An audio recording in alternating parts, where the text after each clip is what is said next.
So hello everyone, welcome back to UPSC by Deepak and आप सभी का स्वागत है एंशियंट हिस्ट्री के लेक्चर नंबर 1, जिसमें हम 11th क्लास की एनसीईआरटी रामशरण शर्मा और आपका 6th क्लास का जो एनसीईआरटी है उसको कंबाइन करके पढ़ने वाले हैं। और इससे आपके एनसीईआरटी के जितने भी डाउट्स हैं वो क्लियर हो जाएंगे। फिर आपको मैं एडवांस भी करवा दूंगा। पहले एंशियंट हिस्ट्री के एनसीईआरटी में कंप्लीट कराना चाहता हूँ। इसमें मैं आपको शॉर्ट नोट्स बनवाने वाला हूँ जिससे आपको रिवाइज करने में मदद हो जाए। तो चलिए सबसे पहले फटाफट से सिलेबस कंप्लीट कर लेते हैं, मतलब जो भी सिलेबस दे रखा है। उसके बाद हम इसका स्टोन एज चैप्टर शुरू करते हैं। चलिए फटाफट से पहले सिलेबस समझते हैं। सबसे पहले हम सिलेबस में पढ़ने वाले हैं हम अपना पैलियोलिथिक एज। सबसे पहले हम पढ़ेंगे पैलियोलिथिक एज।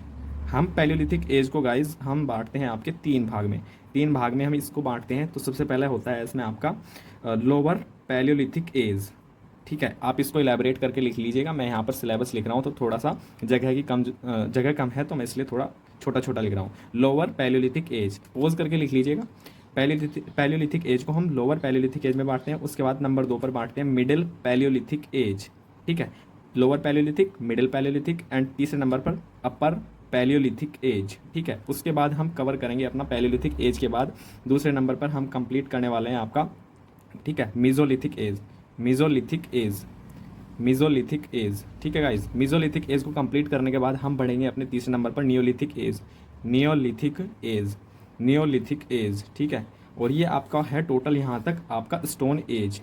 ये आपका टोटल कहलाता है स्टोन एज। ठीक है गाइज, ये आपका कहलाता है स्टोन एज टोटल। और अगर मैं इसकी टाइम लाइन की बात करूँ तो पैलियोलिथिक लगभग 20 लाख टू ये चलता है समथिंग 10K BC तक। और अगर आपको ये BC नहीं पता तो मैं थोड़ी देर में बता दूंगा। उसके बाद जो मेसोलिथिक होता है आपका, ये चलता है आपका समथिंग 10K टू लेकर आपका समथिंग 8K, यानी K मतलब 1000 है। यहाँ पर आप चाहे 3 जीरो लगा कर लिख लेना या फिर K लगा लेना। ठीक है, सो पैलियोलिथिक, मेसोलिथिक एंड नियोलिथिक ये आपका टोटल है स्टोन एज। ठीक है, और हम पैलियोलिथिक एज को लोअर, मिडिल और अपर पैलियोलिथिक एज में बांटते हैं। ठीक है, उसके बाद मेसोलिथिक, नियोलिथिक का टाइम पीरियड है आपका 9K यानी 9000 से शुरू हो जाता है और ये चलता है आपका 1K BC तक। ठीक है, ये आपका चलता है 1K BC तक। एंड उसके बाद हम आगे बढ़ेंगे। सबसे पहले आपको ये समझ में आना चाहिए कि ये आपका टाइम पीरियड दिमाग में रहना चाहिए कि हाँ कब से कब तक क्या क्या चीज़ें हैं। और हाँ, आप अगर क्लास 6 की एनसीईआरटी पढ़ोगे तो उसमें आपको मेसोलिथिक जो एज है उसका टाइम पीरियड 12K से लेकर आपको 10K BC तक मिल जाएगा उसमें। तो इतना ज़्यादा घबराने की जरूरत नहीं है आपको, क्योंकि ऊपर नीचे हो जाता है थोड़ा बहुत। ठीक है, ये हमने देख लिया स्टोन एज। एंड उसके बाद हम पढ़ने वाले हैं आपका चैल्कोलिथिक एज। ठीक है गाइज, हम पढ़ने वाले हैं अपना चैल्कोलिथिक एज। चैल्कोलिथिक समथिंग आपका स्टार्ट हो जाता है 4K से लेकर समथिंग आपका ये चलता है 700 BC तक। ठीक है, ये चलता है आपका 700 BC तक। जो आपका 700 BC है इसमें हमें सबसे लास्ट में दिखाई देती है आपकी जोरवे कल्चर, हमें दिखाई देता है जहाँ पर हमें पता चलता है कि हाँ चैल्कोलिथिक यानी कॉपर एज भी हम इसे कहते हैं। हम इसको कॉपर एज भी कहते हैं, लिख लेना, कॉपर एज भी हम इसको कहते हैं। ठीक है, ये आपका कॉपर एज है, ये आपका स्टोन एज है। इसके बाद हम बढ़ते हैं आगे की ओर हम बढ़ने वाले हैं। चैल्कोलिथिक कंप्लीट करेंगे। चैल्कोलिथिक के बाद हम आने वाले हैं अपनी IVC पर। कहाँ आएंगे? IVC का मतलब इंडस वैली सिविलाइजेशन, सिंधु घाटी सभ्यता, जिसको हम समथिंग 3200 से लेकर समथिंग 1750 या 1700 BC तक हम पढ़ते हैं इसको, मतलब इसका ये टाइम पीरियड माना जाता है। ठीक है, एंड उसके बाद हम पढ़ेंगे आपका वैदिक कल्चर। क्या पढ़ेंगे?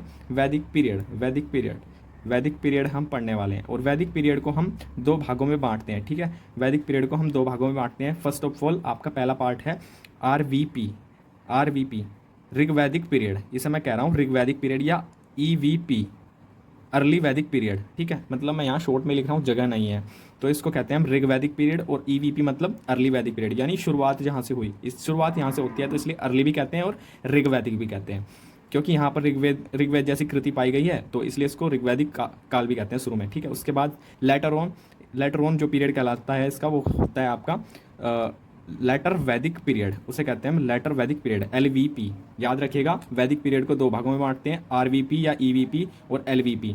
और समथिंग अगर मैं बात करूँ इसके टाइम पीरियड की, टाइम पीरियड इसका समथिंग चलता है 1500 BC से लेकर 600 BC तक। कहाँ तक? 1500 BC से लेकर 600 BC तक।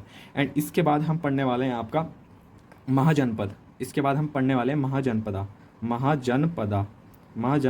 हम इसके बाद महाजनपदा पढ़ने वाले हैं, जिसमें हम क्या देखने वाले हैं?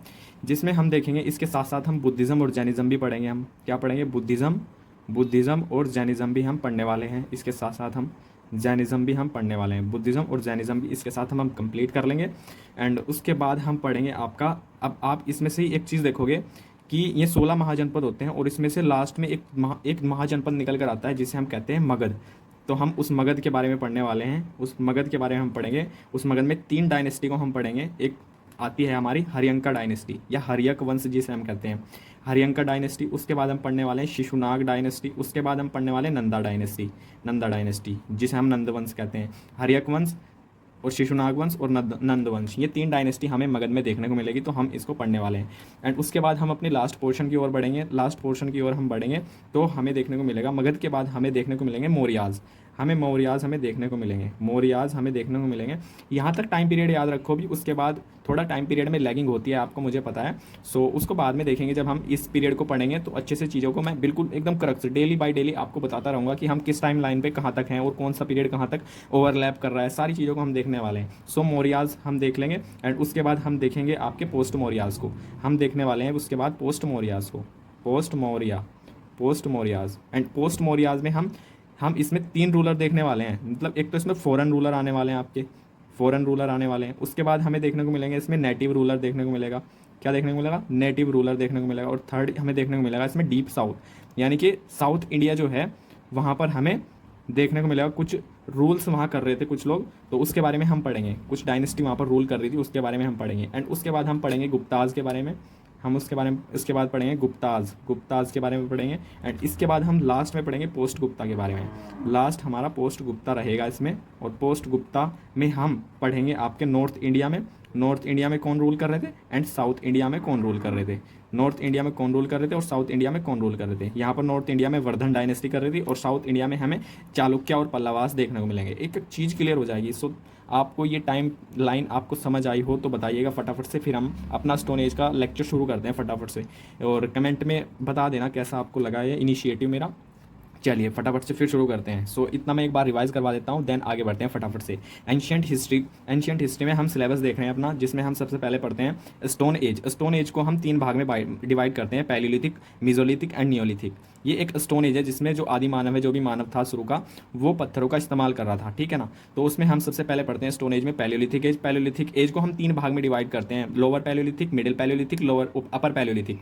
उसके बाद हम मेसोलिथिक पढ़ते हैं, जहाँ पर जो आपका आदि मानव था वो छोटे छोटे माइक्रो टाइप के टूल्स बनाने लग गया था। एंड नियोलिथिक उसको पॉलिश्ड स्टोन का यूज़ करने लग गया था, यानी कि धीरे धीरे जो ह्यूमन था वो डेवलप हो रहा था, उसकी जो बुद्धि थी, उसकी जो सोचने की क्षमता थी वो भी बढ़ती जा रही थी। एंड उसके बाद हम चैल्कोलिथिक कल्चर पढ़ेंगे, चैल्कोलिथिक एज पढ़ेंगे। इसमें हमें काफ़ी सारी चीज़ें देखने को मिलेंगी, इसमें भी काफ़ी मज़ा आने वाला है। एंड उसके बाद हम आईवीसी, जो कि यहाँ से टर्निंग पॉइंट हमें देखने को मिलेगा आईवीसी में, जहाँ से यूपीएससी काफ़ी क्वेश्चन भी पूछ सकी है। इस बार भी हम यूपीएससी ने क्वेश्चन पूछा कि भाई आप बताओ, जो ब्रोंज की जो मूर्ति थी वो, जो नर्तकी की जो मूर्ति थी वो काहे की बनी हुई थी, जो नर्तकी की जो मूर्ति थी वो किस मेटल की बनी हुई थी, ये पूछा उसने, और वो ब्रॉन्ज की बनी हुई थी। बहुत ही ज़्यादा सिंपल क्वेश्चन पूछा था, तो बहुत ज़्यादा इसमें डीप नहीं गई यूपीएससी अब तक। बट हाँ, आपको उस समय की सोसाइटी क्या थी, रिलीजन क्या था, आपको उस समय की इकोनॉमी क्या थी, सोसाइटी क्या थी, एंड दीज ऑल थिंग्स आप इनको पढ़ेंगे धीरे धीरे। आपको बस किसी भी पीरियड की, या किसी भी आपको डायनेस्टी हो या फिर आपको कोई भी पीरियड हो, आपको वहाँ का देखना है सोसाइटी, आपको देखना है वहाँ का रिलीजन, आपको वहाँ का देखना है इकोनॉमी, पॉलिटी, बस ये चीज़ें देखनी है, ताकि आप धीरे धीरे समझो कि हाँ उस समय से धीरे धीरे जैसे ही टाइम पीरियड आगे बढ़ता गया कैसे कैसे चीज़ें बदली। सो हम चीज़ें देखने वाले हैं, काफ़ी मज़ा आने वाला है। ये आपका सिलेबस था। अब हम पढ़ते हैं अपने स्टोन एज की ओर। चलिए फटाफट से।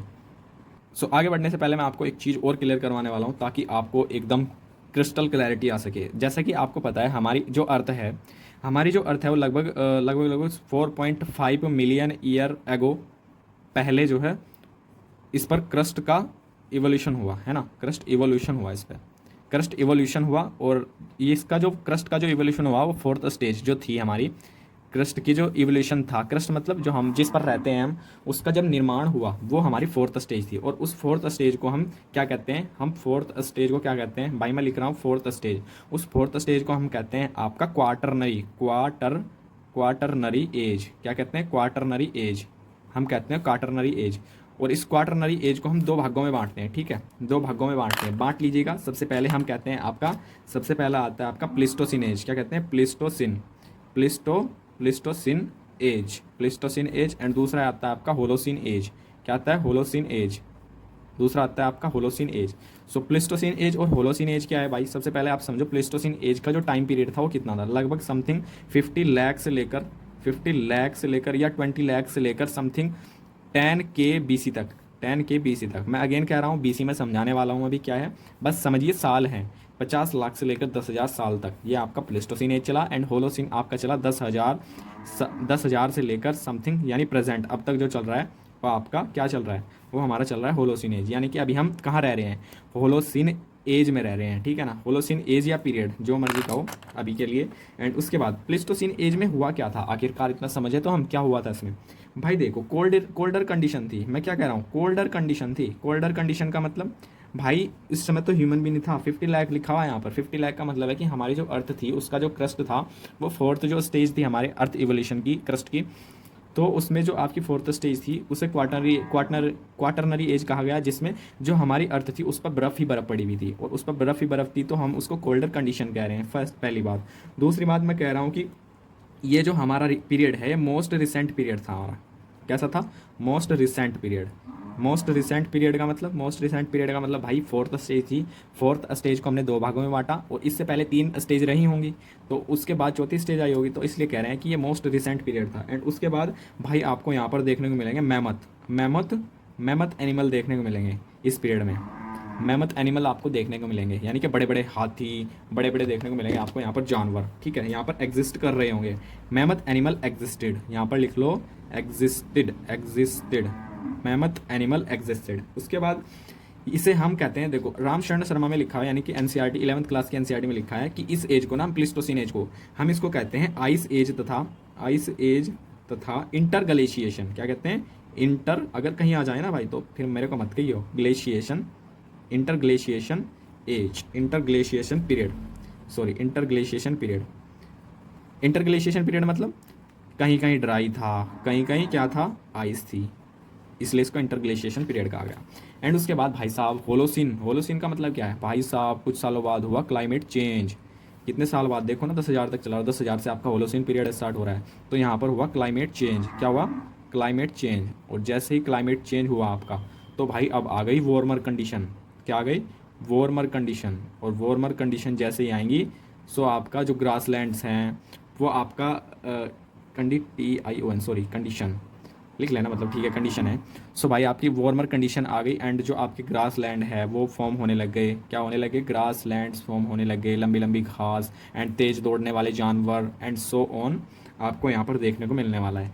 सो ये 2 पीरियड मैंने बताए, और ये क्यों बताए मैंने, ताकि इनको आप रिलेट कर पाओ, क्योंकि आप जब ज्योग्राफी में पढ़ोगे तो आपको वहाँ भी पढ़ाया जाता है कि होलोसिन और प्लेस्टोसिन एज थी, एंड वहाँ पर आपको ये चीज़ें पढ़ाई जाती हैं ताकि आपको दिक्कत ना आए, और इसको हम एडवांस में भी पढ़ने वाले हैं, ठीक है। सो दैट हम आगे बढ़ते हैं फटाफट से, इतनी चीज़ें अगर समझ में आ गई हो तो चलो फटाफट से आगे बढ़ते हैं अब।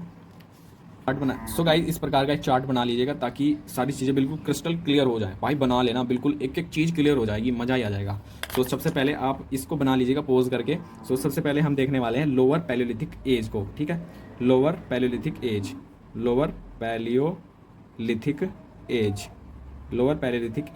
ठीक है, लोअर पैलियोलिथिक एज। उसके बाद हम देखने वाले हैं मिडिल पैलियोलिथिक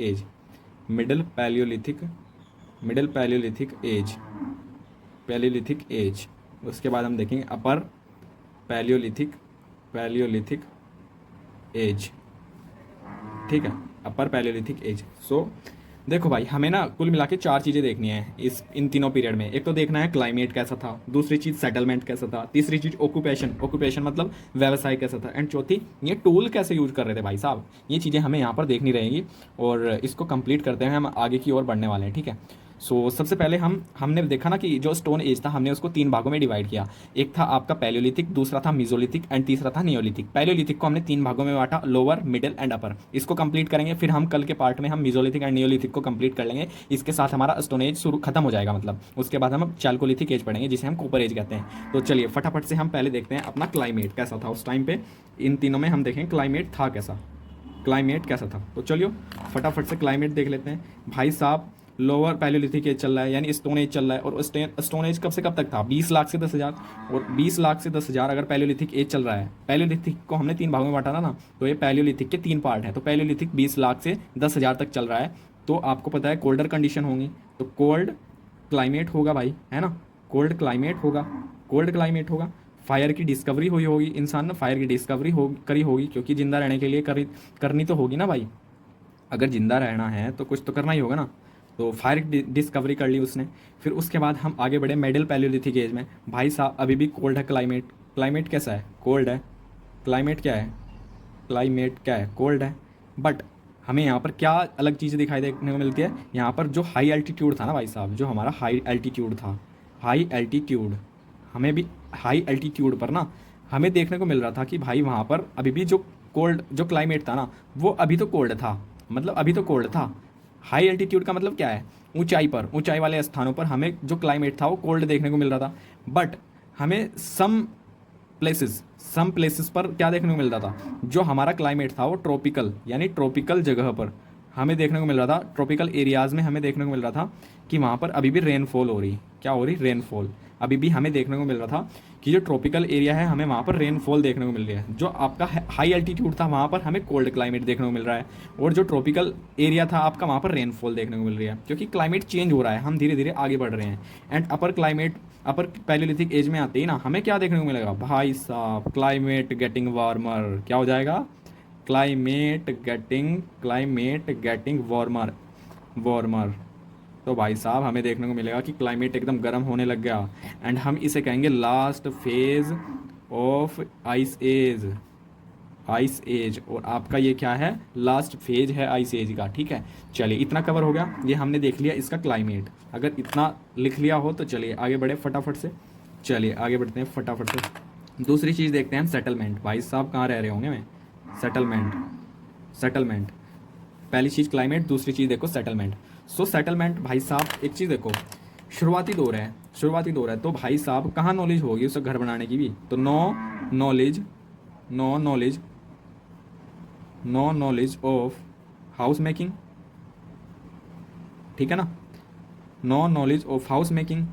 तो भाई कहाँ रह रहा होगा? रॉक शेल्टर में, रॉक शेल्टर में रह रहा होगा। रॉक शेल्टर में, गुफाओं के जो आश्रय हो ना में आगे की, उसमें रह रहा होगा, या केव्स में रह रहा होगा।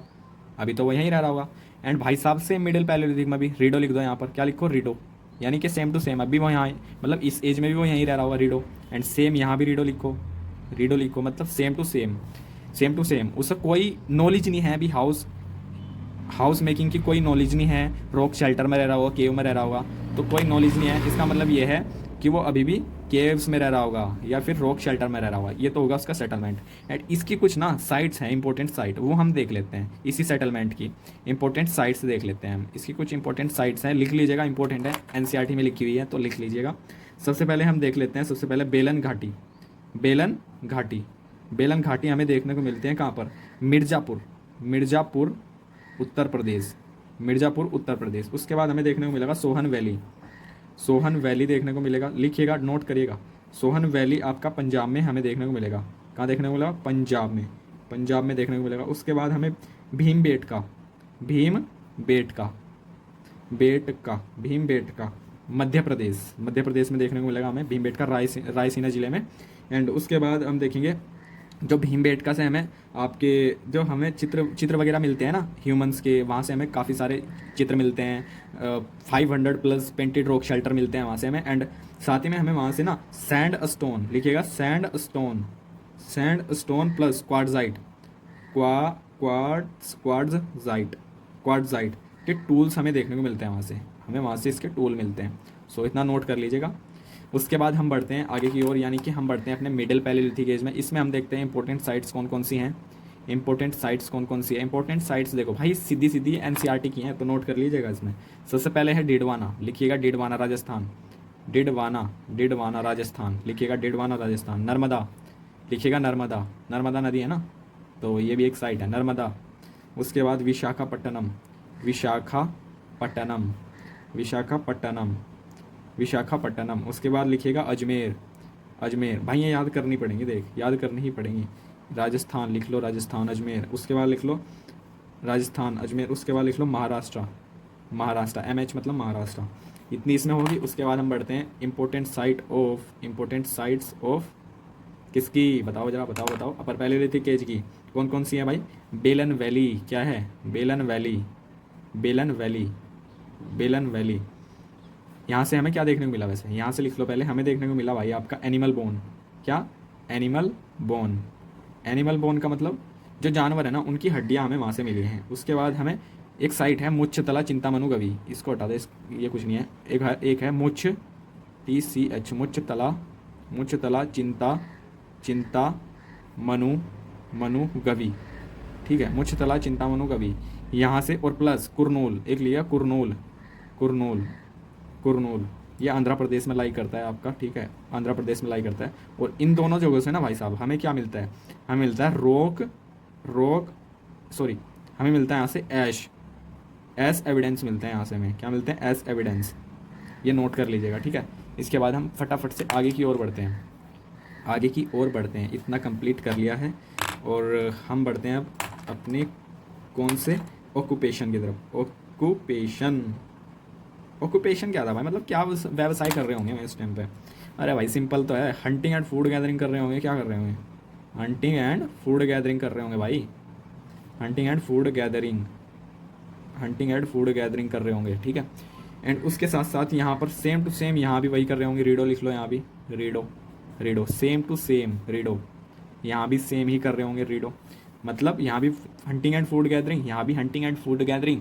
बट जैसे ही हम मीजोलिथिक में जाएंगे ना, वहाँ पर हमें एक्स्ट्रा कुछ चीज़ें देखने को मिलेंगी जो हम अपने कल के पार्ट में कंप्लीट करेंगे। उसके बाद ऑक्यूपेशन को कंप्लीट कर लिया, उसके बाद फटाफट से हम देख लेते हैं टूल क्या क्या यूज़ कर रहे थे। भाई मेन तो यही है ना, और हमने देखा है ना टूल के आधार पर ही तो हमने कुछ चीज़ों को डिवाइड भी कराया है इसमें। सो सबसे पहले देखो भाई टूल कौन से यूज कर रहे थे मैं अब लोअर पैलियोलिथिक एज में। सो सबसे पहले टूल देखने को मिलता है हमें हैंड एक्सेस। क्या है? हैंड एक्सेस, हस्त कुठार, या जिसे हम कुल्हाड़ी कहते हैं उसे कहते हैं क्लीवर। लिखिएगा क्लीवर, हिंदी में मुझे पता नहीं है क्लीवर को क्या कहते हैं। तो ये क्लीवर का यूज़ कर रहे थे। एंड उसके बाद कर रहे थे पेबल टूल्स का यूज़ कर रहे थे। पेबल टूल्स का मतलब क्या है भाई, ये क्या करते थे, सॉफ्ट स्टोन जो होते थे ना, नदियों के किनारे जो स्टोन होते थे उस पर दूसरे पत्थर से चोट करते थे, इस पत्थर से इस पत्थर पर चोट करते थे, और इससे जो निकलता था ना, मतलब एक से एक छोटा पत्थर निकलता था अंदर से, इसके अंदर से एक छोटा पत्थर निकलता था, उसको हम कोर कहते थे। क्या कहते थे? कोर कहते थे। और ये जो पत्थर जिससे चोट मारते थे इसको कहते थे फ्लेक। क्या कहते थे? फ्लेक। ये याद रखिएगा, इंपॉर्टेंट है। तो इन पत्थरों का यूज होता था यहाँ पर, ठीक है। उसके बाद इन स्टोन का यूज होता था। उसके बाद हम देखते हैं मिडिल पैलियोलिथिक में कैसे स्टोन टूल का यूज कर रहे थे ये लोग। कर रहे थे भाई देख, फ्लेक बेस्ड टूल का यूज कर रहे थे भाई साहब। ये फ्लेक बेस्ड टूल का यूज कर रहे थे। स्क्रापर का यूज कर रहे थे, स्क्रापर का। उसके बाद बोरर, लिखेगा बोरर्स टूल। एंड उसके बाद लिखेगा भाई साहब आप उस यहाँ पर ना मैंने ना दृष्टि IAS की एक बुक थी उसमें पढ़ा था, एक फैक्ट था वहाँ पर, स्टोन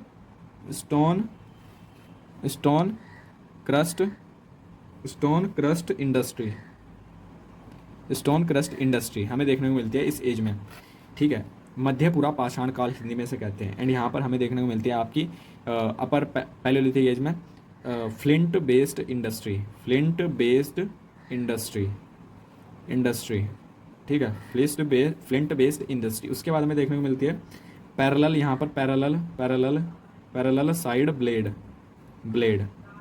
पैरेलल साइड ब्लेड। उसके बाद हमें यहाँ देखने को मिलता है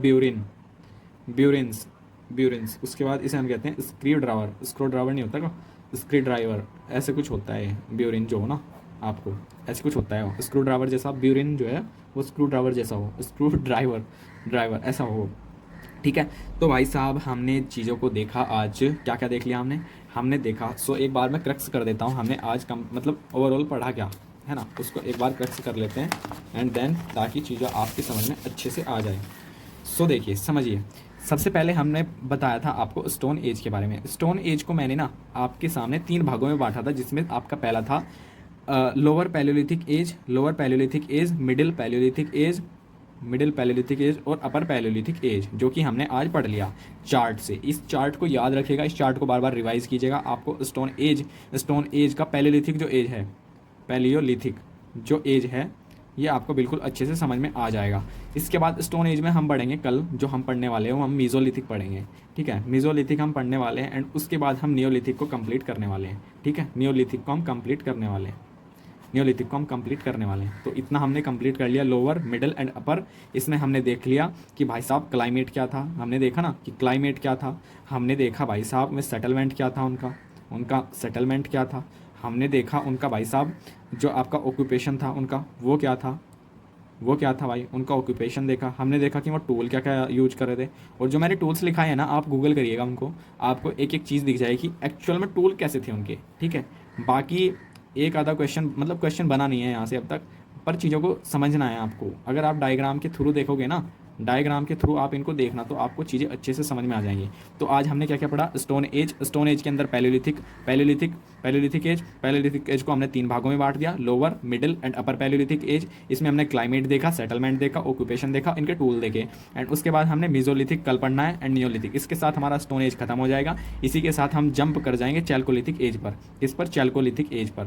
चैल्कोलिथिक एज पर हम मूव कर जाएंगे। और एक बात और ध्यान रखो, चैल्कोलिथिक एज में भाई देखो अब कॉपर की खोज हो जाएगी, यहाँ कॉपर की खोज हो जाएगी। और यहाँ पर क्या चल रहा है? स्टोन, यहाँ पर पत्थर चल रहा है। यहाँ पर लोग पत्थर का यूज कर रहे हैं, कॉपर का यूज करेंगे। और जैसे ही हम इससे एक स्टेज आगे बढ़ेंगे तो आईवीसी में जैसे ही हम जाएंगे ना भाई साहब, आपको वहाँ पर देखने को मिलेगा ब्रोंज। वो क्या करेंगे, वो पता क्या करेंगे, जो आपका चैल्कोलिथिक कल्चर है, यहाँ पर कॉपर यूज हो रहा है और अफगानिस्तान से वो टीन लाएंगे, और चैल्कोलिथिक से वो कॉपर लाएंगे, और इन दोनों को मिलाकर में ब्रोंज बनाएंगे। क्या बनाएंगे? ब्रोंज बनाएंगे भाई साहब वो लोग। होप कि ये लेसन आपको अच्छा लगा होगा। सो दैट अब मिलेंगे अपन नई वीडियो में, तब तक के लिए बाय बाय। और अगर वीडियो अच्छी लगी हो तो वीडियो को लाइक, चैनल को सब्सक्राइब कर दीजिएगा, और कुछ सजेशन हो वो दे दीजिएगा, और कमेंट में जो भी चीज़ें वो बता दीजिएगा। चलिए मिलते हैं कल, बाय बाय।